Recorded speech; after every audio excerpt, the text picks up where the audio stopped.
Shopping कराया करो, हर Sunday को शॉपिंग कराया करो। पिया संडे को दफ्तर न जाया करो, पिया संडे को दफ्तर न जाया करो।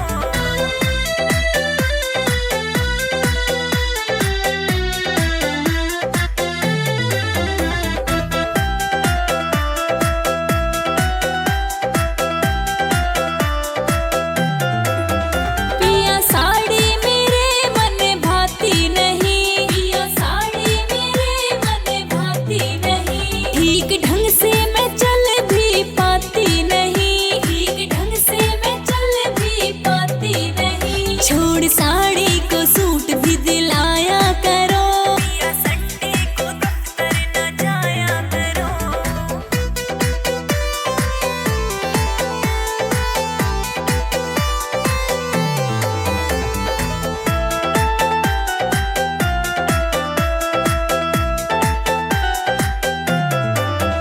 एक सोने की कंठी एक माला दिला, एक सोने की कंठी एक माला दिला।